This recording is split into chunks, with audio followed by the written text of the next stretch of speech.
Welcome to Groove Portia, the podcast that uncovers the hidden treasures within grief. I'm your host, Portia the producer, and I'm inviting you to join me on a transformative journey where we will exchange laughter, of course, the best medicine of them all. Reflect on cherished memories. Remember that time that the little boy grabbed my hand instead of his mother's at the amusement park? Yikes. And of course, discover gratitude while navigating one of life's hardest challenges, loss. So get ready to groove with me, Portia the producer. Let's dive in.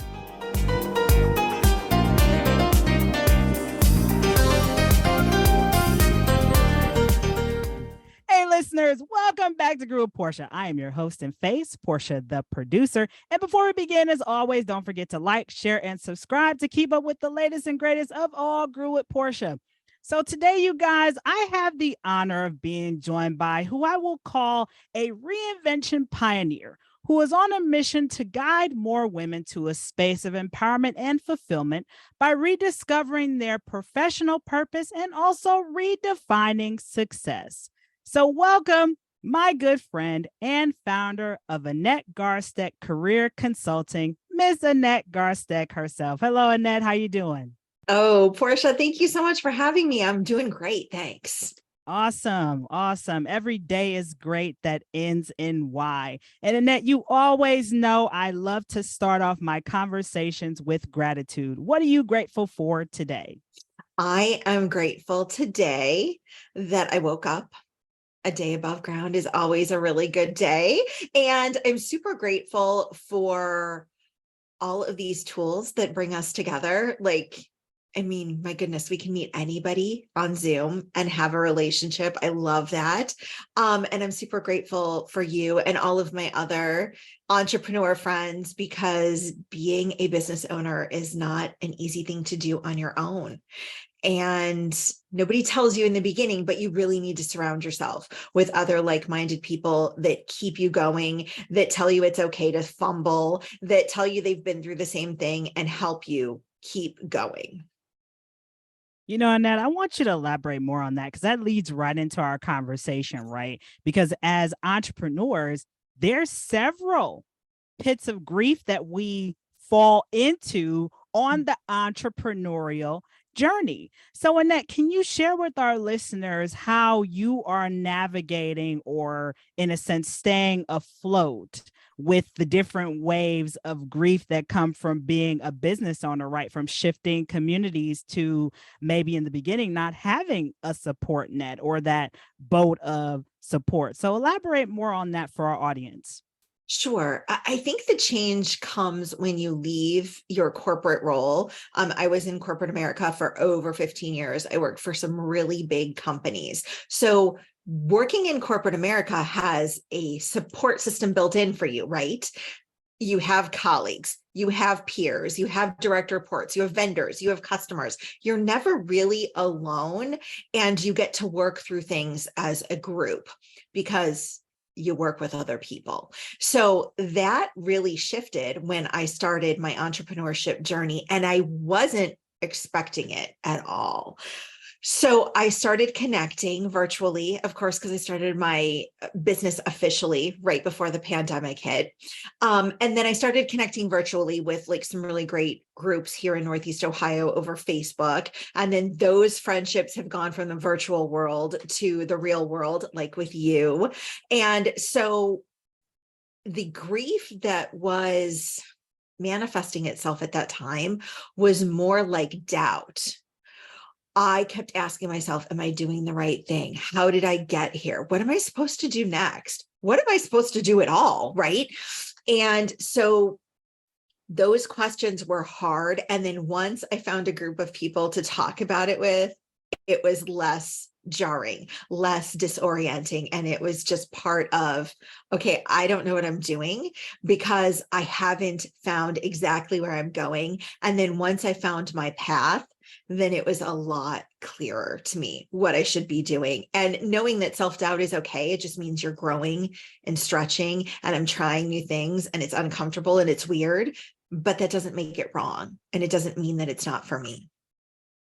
Oh, 100%. And that, I think, that doubt piece, of course, there's so many different questions that are popping in my head, especially this one right here, because as we make that pivot or shift from corporate, there's what I call that loss of identity where the doubt comes in, right? Because we don't have that support backing our work, backing our performance or validation that we're qualified for whatever role we occupy. Right. Versus when we become a business owner, right? We have to, in a sense, learn to promote ourselves and find that community of like-minded people to remind us of our value and worth when we're feeling that, what I call my inner critic, whose name is Rumpro, self-doubt, come in and knocking on the door. And so, Annette, for our listeners who are tuning in, right? For those of you who are new to obviously entrepreneurship, right? I kind of lost my train of thought. I'll be real honest. Had Petchy squirrel moment. But where I was going with the whole self-doubt thing was that loss of identity, right? And Annette, how did you, in a sense, learn to work through that inner critic voice of self-doubt and turn it into self-confidence and work through that grief? That's a great question. So I think the loss of identity is not really a loss of your identity. I think it's something we forget about ourselves. It's a truth that we let be buried. So this happens all the time when you're in corporate America, right? You have a coworker or a colleague that is very difficult. So you bury the parts of you that find it difficult to work with this person so that you can soldier on, right? And move forward. And similarly, you forget about the pieces of yourself that enjoy, I don't know, promoting yourself on social media, or promote yourself in a networking group, or you forget about the part of yourself that really hates spreadsheets, right? Because you have to do them when you're in corporate America. And when you're an entrepreneur, or when you're looking to make a transition and re-find your passion and purpose, you can remember those parts of yourself. So you have not lost your identity. I can assure you that. What you have done is you've suppressed him or her, and you've put them in the back burner, and you have to let them back out and show that it's okay. You can be who you are. You can work at a place that has the same values as you, or, and I just posted about this morning on Instagram, is you can create the kind of work life that makes sense for you, because corporate America is not the end all be all. It's still a very big portion of how people work, but the big companies aren't even the ones that are promoting jobs right now, right? If you want to get a job, you should probably be looking at a mid to small size firm that's under 249 employees, because those are the folks hiring. You know, and that what's coming through for me right now is this level of what I call these limiting beliefs that we have about ourselves that contribute to the self-doubt, that contribute to the grief and loss of our quote unquote identity. And like what you said, we tend to, in a sense, marry ourselves to a role and forget that we were somebody before this role, right? And so, Annette, what would you say was the limiting belief that you had that once you, in a sense, divorced from your corporate entity and went on your own, or gone rogue on your own path of entrepreneurship, what would you say was that limiting belief that kept you, in a sense, a little bit of a prisoner? And how did you learn to unshackle yourself from the prisoner mindset and become victorious? Okay, that's a great question. So I was raised by baby boomers. And so, of course, that meant that I was sort of indoctrinated with this belief that once I started working, I would find a really good company, and then I would stay at that company until I retired 30 years later. I don't know about you, Portia, but that's how I grew up. So that was the belief. That belief was shattered for me really, really early on in my career. So I think I was working professionally as a full-time employee for about 4 years, and I had been promoted already, and I was now a salaried employee. Yeah, I was like pretty special. I felt it. And then about a couple weeks into my employment, I got my first buyout letter. Like, seriously, I was not even promoted for a couple weeks, and they're giving me an offer, offering to essentially, retire and leave my job for this amount of a one-time buyout. And let me tell you, that one-time buyout was not even $5,000. So I'm like, my God, I just got here. They don't want me here anymore. Do I have to take this buyout? What is this? I was beside myself. And so I talked with my supervisor, my manager that I really trusted. And he's like, oh, all salaried employees got that letter. I'm like, so they don't want any of us here? He's like, no, they want people that are expensive, right? Long-term employees that are hedging on retiring to take the buyout offer so that they can save money. And I'm like, oh yeah, this is not what I thought it would be. So I knew from that point that I couldn't just let my career happen to me, that I had to take charge of it. And I carried that theme throughout the rest of my career. I use that theme to often help my direct reports that were working for me in corporate America. Because when I'd see something in somebody, let's say I worked with you, I'd be like, Portia, you're meant for more. What are you still doing here? What are you still doing here in this job that only gives you a 2 or 3% raise every year? Do you know what you're missing out on? And then, of course, when I would help somebody that I worked with, word would kind of get around, and then I'd help other folks. And so that's how I really got interested in helping people focus on their careers and find what they're meant for, instead of just letting their career happen to them. I think that answers your question, right? Oh, 100% it does. Because I mean, in a sense, right, you found this opportunity within the obstacle, right? They're giving you this buyout letter telling you, hey, thanks for your service. We've taken what we needed from you, and now we want to, in a sense, save money, but cut you out of the equation, right? We're dividing things, but also multiplying in other ways, right? So in a sense, they bought you out, but really the way I look at it, you bought into a purpose-driven calling, right? And a lot of us who are in that boat of transition, it looks rocky, right? Because we don't see all the steps in entrepreneurship. Versus when you hold a corporate role, okay, we know what our Monday through Friday is going to look like depending on our role. We know that when our lunch break is, we know when it's time to get off work, and if we're going to get stuck in rush hour traffic and be ready to pull toothpicks out of our head type of thing. You get the whole gamut in that. And, I applaud you for answering that call, right? Because let's be realistic. I love the word vision. Right. I consider myself a visionary because the word vision has 2 eyes for a reason. It doesn't have an S at the end, because only the vision has been given to you. And a lot of people, because others don't see the big vision, they tend to run away from their calling instead of running to it. And so, Annette, before we jump into the next part of the conversation, if one of our listeners was interested in connecting with you and learning more about your work, is there a website or social media handle you can share with us today? Yeah, so you can find me on AnnetteGarsteck.com. That's my personal website. I hang out on LinkedIn, also under my name, Annette Garsteck, and then on Instagram at Annette Garsteck. Excellent. Excellent. So those of you who want to connect with Annette, you've got her on all the major platforms. You can probably just Google her too, and you'll find her, right? Find me.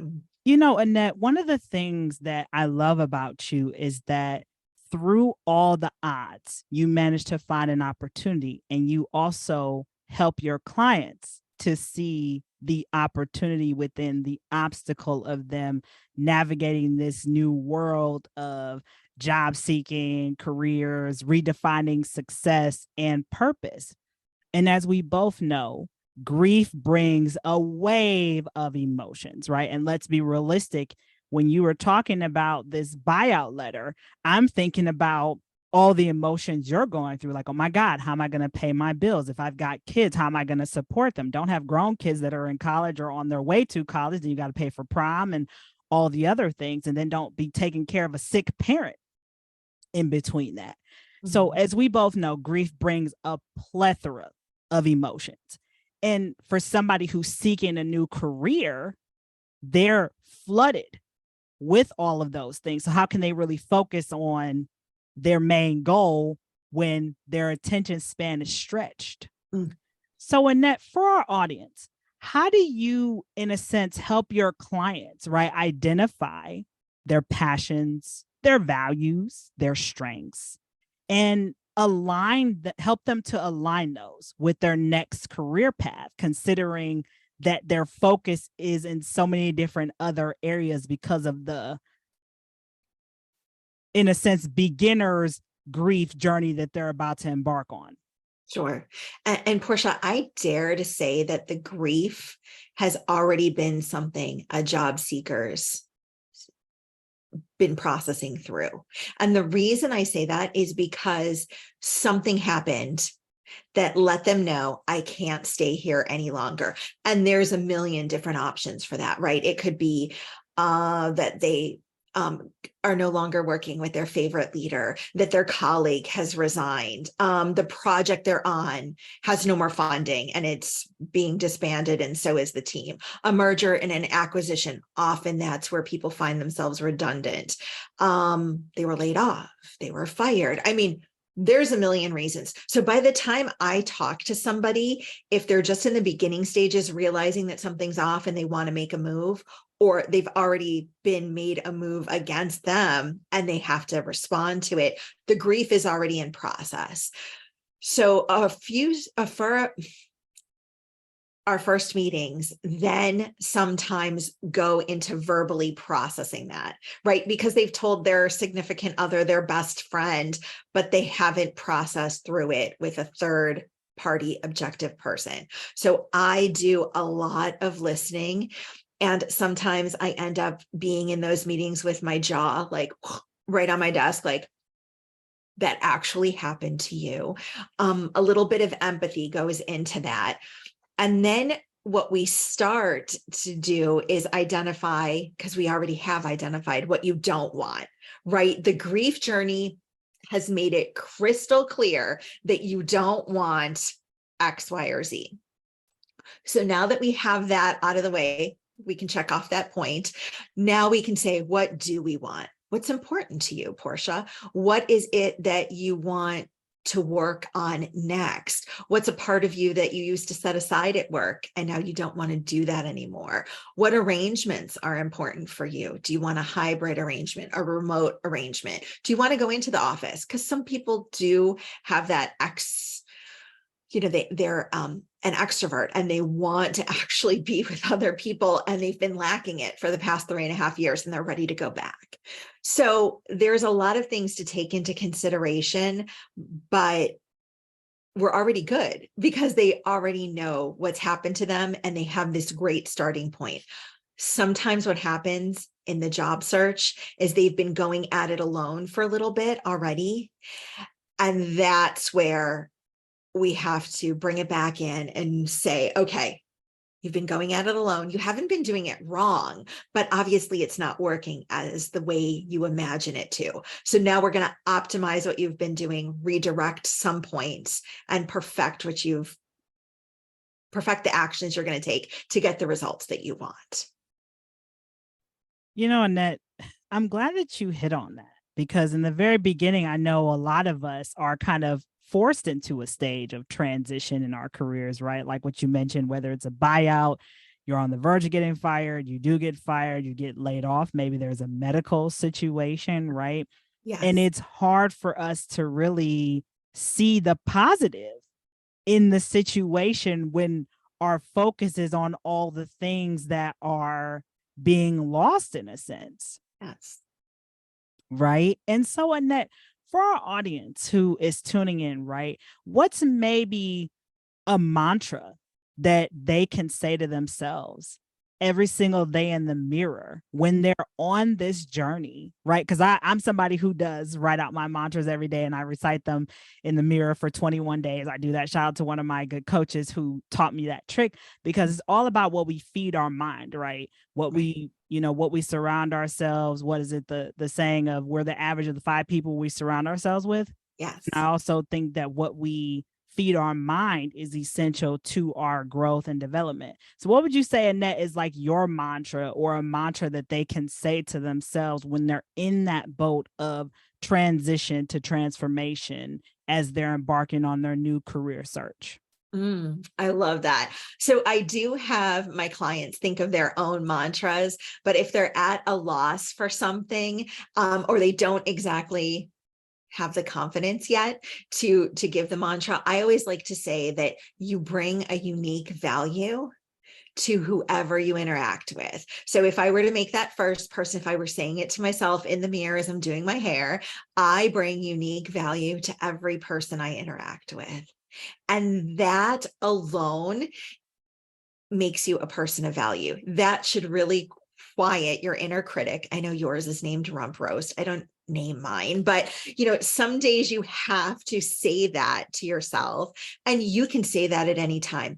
And Portia, I think it's important to remember that the person you talk to most every single day is yourself. Your mind is boom, boom, boom. There's a soundtrack going on in there all the time, whether you say it out loud or not.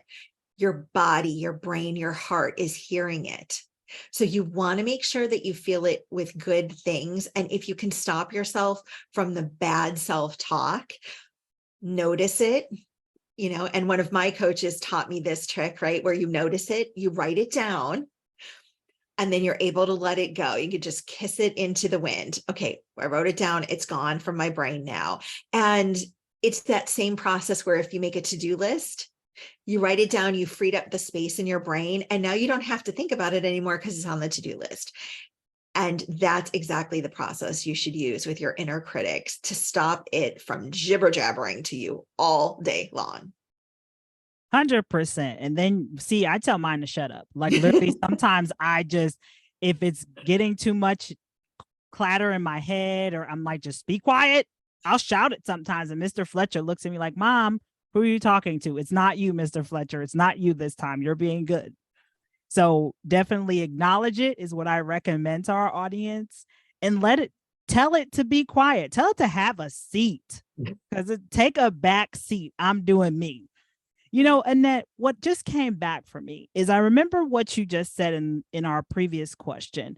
When you talked about how working with your clients, you identify what they don't want, right, in their next career endeavor. Mm-hmm. And so, Annette, I know it can be a challenge at times, and I know I can speak for myself to say what I really do want, right? Mm-hmm. And so for our audience, Annette, how do you work with your clients to help them state what they really do want? Because if they're so fixated what they don't want, how do you help them to really shift their mindset to what their heart truly wants and redefine what their success path looks like? So if you know what you clearly don't want, but it's harder to vocalize what you do want, and maybe that's because you don't even know it's possible, right? So we can sort of go in between there and start to dream. Okay, let's forget that this job does or does not exist, and let's just dream. What would the dream job look like? So for Portia, for you, what would that look like for you? Would that look like something where you can be creative and not work on those stinky spreadsheets? Yes, I imagine you'd like for creative work. I imagine you'd like to work with some people on meaningful projects. So we talk about things in theory, right? Because theory is a lot less scary. It's an idea. It's not something you actually have to do. And then once the theory is out there, then we go on a hunt for an ideal or a target job, right? So you can scour the internet. And again, I lift some restrictions. If you're really focused on working in person, but you can't find a dream job within 25 miles from your house, that doesn't mean it doesn't exist. So let's open the filters that we have on ourselves and expand and try and get to that ideal or target job. And is it out there anywhere? Does it exist anywhere? And then once we find that, then we can sort of create how we're going to market you for someone that needs somebody like that ideal job described. And that's a good way to put it, Annette, because I think, and I know for me, I was somebody who was afraid to say what it was that I really truly wanted because I never saw an example, right? We don't give ourselves permission to dream. I always ask people, what do you want to be when you grow up? I still ask that question. So I'm going to ask you, Annette, what do you want to be when you grow up? So I think this is a wild question, and my thought process on it is evolving. So, doing this full time for the past 3.5, 4 years, I think that that's not a real life scenario. I would challenge you to add this to the end. Portia, what do you want to be next? What's next for you? Because I don't know what that's going to look like when I fully grow up. Am I ever going to fully grow up? When am I grown up? Like, those are all like really very big world questions. So what do you want to be next? And that captures the essence of what you're going through right now, what got you here to this spot, what kind of changes in your life happened. Lots of people go through a job transition because they had a big life transition. Maybe they were caring for someone in their life and that person has passed on. Maybe they were caring for their children and now their kids are out of the house and they're empty nesters. Maybe they were really taking care of a business problem and the business problem is gone because they've found a solution for it and they found themselves in this place where they're like, what's next? So answering the question, what do I want to be next? What's next for me is probably a better question because it's really focused and it's not so abstract. It's not so big that I can't imagine. Like, honestly, if you would have asked me what I want to be when I grow up, when I was a kid, I would have told you a doctor. Once I got to Kent State and I took calculus, I'm like, oh no, we are not going to be a doctor. So that's how I think about it. That doesn't mean that I'm not doing something that's as meaningful. It's just this evolution of who I've become in the things that I'm really, really good at and leaving behind the pieces of me that aren't as strong, like my calculus muscle. It just wasn't installed. So, Annette, I like that. I'm going to definitely integrate that in my conversation with people. And I'm even going to answer that question for our audience. Please tell me. What does Portia want to be next? Yes. So I definitely want to be of service to people in the capacity of those who are making their transition. Those who are, in a sense, walking back home, or what I said with Casey, the death doula, on our previous episode of Group Portia, to be a crossroad companion. So that is what's next for Portia, the producer. This is the first time I have announced that. So love it. On a lookout for that journey and endeavor of Portia, the producer. Mm-hmm. The growth of Portia. It's funny, Annette, when I think about where I started to where I am today, when you talk about what's next for me, I'll be honest, I never would have thought that where I am today was going to be the seat that I occupy. Because some of you know this story, that my life almost ended in 2017 when I almost jumped off a bridge because I met that crossroad in my career endeavor where I was unfulfilled. There was a lot of shame. There was a lot of grief, but I didn't recognize it at the time. I'm grateful for my soul mom. Shout out to Sarah Sweeta, who called my cell phone right when I was about to jump and told me to take my Black A to the hospital because I was not well. And the only thing that died that day in 2017 was Portia living the life that other people wanted her to live. And so I'm grateful that I listened. I answered that call, no pun intended, instead of like, yep, you know what? No, she heard me. She understood. And I think, as we're in this space of entrepreneurship, right, we need other people, again, that community to see us, to hear us, to embrace us in this transition. Because let's be honest, Annette, entrepreneurship is definitely a roller coaster ride. Sometimes it's like the Millennium Force, and other times it's like the slow little merry-go-round. The one at the kitty park. It's like weird and like shaky. But that's the thing, Portia, there's no blueprint at all. I talk about there being no blueprint for entrepreneurship, but really your career is what you make it. We can't even imagine working in the career that's going to be for us 5 years from now, or even 3 years from now. A bunch of the things that you're doing right now, like podcasting wasn't a career 10 years ago. It definitely wasn't even an option imagined when I was growing up. So to let our inner critic, or to let our amygdala keep us safe, because that's what your brain was trying to do to you in 2017. It was like, you're out of options. This is the only way I can imagine to keep you safe. We needed to be kept safe, right? Like when bears were outside of our cave, right? And we were walking out of the cave, going to hunt or gather or whatever we were supposed to do. And so keeping ourselves safe was great. There's not a lot of high risk to trying something else out, but surrounding yourself with community, either an entrepreneurship community, a professional community, a community of other women, a community of other men, a community of other people that love you, is always appropriate. And you can talk with people about your career.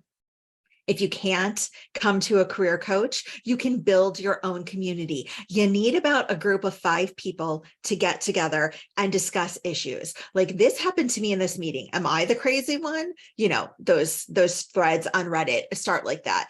You don't have to keep it to yourself. You can talk it through. Can you talk it through with somebody that's really close to you, like your significant other? You could, but right, they're also there to protect you. So their perspective is very skewed. You need an outside group of people that's willing to be honest with you and willing to help push you out of your comfort zone into something new and exciting. And trust me, it's low risk. It is not like walking out of the cave and walking, and staring at a bear. It's truly worth it. I definitely agree, because you need that community support and to be able to vocally state, I want to become a doctor, even though I'm 50. It's still possible. You can still turn your career trajectory around as long as you believe and put in the work. The doors are open for you, and not to be afraid. I think we, again, our brain tries to keep us safe. Yeah. And again, we have to tell our inner critic to be quiet, have a seat. And I know for me, I always tell my friends, what's the hurt? Right? What's the hurt? Take that baby step. Right. And the baby step can just be at least doing the research. Because I know for me, I was sometimes afraid to even just do the research on something. And just me taking that initial baby step opened my eyes to a new world of possibilities. And that's really what your career is about. Your career should let you live the kind of personal life that you desire. So identifying what it is that you want and then going after it, even if it's just research, even if you're ruling something out, it's okay to explore, and you should never not explore. And the other piece of advice that I'd love to give is take the meeting. If somebody is calling you, if somebody's messaging you off your LinkedIn saying they want to talk about a job, you should always take the meeting. If somebody has a question about what you do currently and they want to talk about it because they're interested in it, take the meeting. You never know what connection or relationship will be able to serve you in a future time. And the more people you know, the more people you have thinking about you, rooting for you, speaking your name into rooms where you can't be present. And that's what you want. So I encourage everyone to take the meeting. That's a word, mic drop right there. I mean, just what's the hurt? Again, you just never know. It's like, it's like being a jack in the box. You don't know what you're going to get, and neither do we. So just, it's the luck of the draw sometimes. And what's the saying? Opportunity is preparation, meeting what the being in proximity. Yeah. Right. Mm-hmm. So you just never know. It could be months, years down the line that just because you said yes, that door of opportunity opened for you organically. Mm-hmm. Well, Annette, I want to say thank you from the bottom of my heart for just coming on and sharing so much with not just me, but also our audience. Number one, how to redefine what success looks like in our life. Number two, leveraging our grief to our advantage, acknowledging that grief is a part of the journey, but it doesn't have to be a permanent stop. And number three, taking the meeting, just saying yes, because you never know what will happen just from you taking that leap of faith. Again, Annette, for our audience who is tuning in, if they want to connect with you and learn more about you, please share your website and social media handle for us.